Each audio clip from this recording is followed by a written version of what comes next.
বন্ধুরা, সম্পূর্ণ পর্ব দেখতে চ্যানেলটি সাবস্ক্রাইব করুন। আয়ুষ কুসুমকে বুকে জড়িয়ে ধরে যখন কাঁদছিল, পুরো হাসপাতালের করিডোরটা যেন এক নিস্তব্ধ শূন্যতায় ঢেকে গিয়েছিল।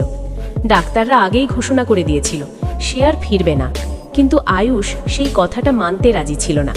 তার চোখ লাল, কণ্ঠ ভেঙে যাচ্ছে, তবুও সে বারবার কুসুমের হাত শক্ত করে ধরে বলছিল, তুমি আমাকে এভাবে একা করে যেতে পারো না কুসুম, আমি তো তোমাকে ছাড়া শ্বাসও নিতে পারি না।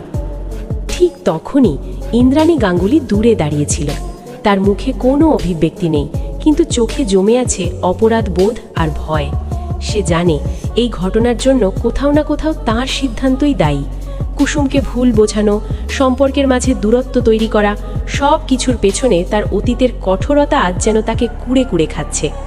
হঠাৎ করেই আয়ুষ নিজের ভেতরে ভেঙে পড়ে না, বরং আরও শক্ত হয়ে যায়। সে কুসুমের কপালে চুমু খেয়ে বলে, তুমি যদি সত্যি আমাকে ভালোবাসো তাহলে ফিরে আসতে হবে, আমি তোমাকে হারানোর জন্য ভালোবাসিনি। তারপর সে ধীরে ধীরে কুসুমের কানের পাশে ঝুঁকে বলে, তুমি সবসময় বলেছিলে সত্য আর ভালোবাসা কখনো হারে না, তাহলে আজ তুমি কেন হার মানছ? ডাক্তাররা একে একে মাথা নাড়তে থাকে। একজন সিনিয়র ডাক্তার বলে, সব শেষ হয়ে গেছে, আপনি নিজেকে কষ্ট দিচ্ছেন। কিন্তু আয়ুষ হঠাৎ চিৎকার করে ওঠে, না, শেষ হয়নি, আমার কুসুম আমাকে ছেড়ে যেতে পারে না। তার এই চিৎকারে পুরো হাসপাতাল কেঁপে ওঠে। ঠিক তখনই ঠাম্মি এসে আয়ুষের কাঁধে হাত রাখেন। তিনি কাঁপা কণ্ঠে বলেন, মা নেই বলেই মেনে নাও বাবাজি, জীবন থেমে থাকে না। কিন্তু আয়ুষ ধীরে ধীরে মাথা নাড়ে, না ঠাম্মি, ও শুধু আমার স্ত্রী না, ও আমার অর্ধেক জীবন।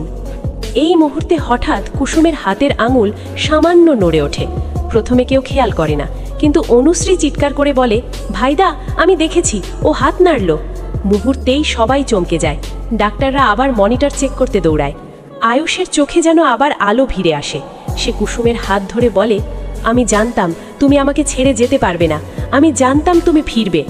তখনই মনিটরে হঠাৎ করে হার্টবিটের একটা ছোট্ট সিগন্যাল দেখা যায়। ডাক্তাররা অবাক হয়ে যায়। একজন ডাক্তার দ্রুত বলে, এটা মিরাকেল, ও রেসপন্স দিচ্ছে। পুরো করিডোরে এক অদ্ভুত উত্তেজনা ছড়িয়ে পড়ে। ইন্দ্রাণী অবাক হয়ে নিজের মুখ ঢেকে ফেলে, যেন সে নিজের চোখকেও বিশ্বাস করতে পারছে না। কুসুম ধীরে ধীরে চোখ খুলতে শুরু করে।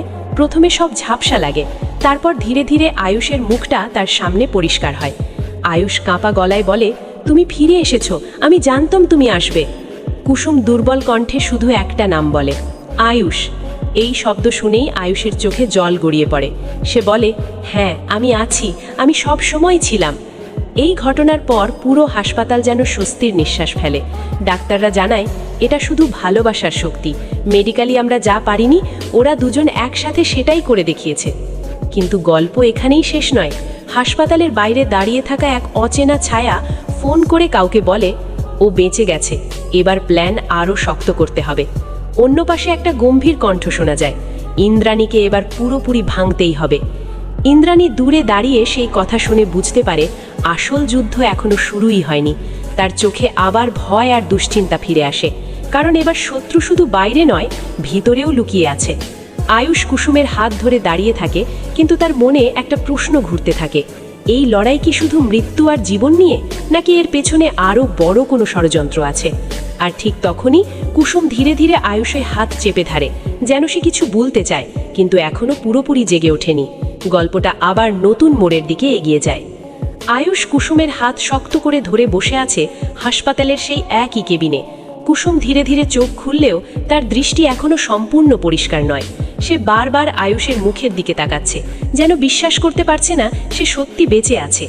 আয়ুষ কাঁপা গলায় বারবার বলছে, আমি তোকে হারাতে চাইনি কুসুম, তুই আমার কাছে ফিরে এসেছিস, এটাই আমার জীবন।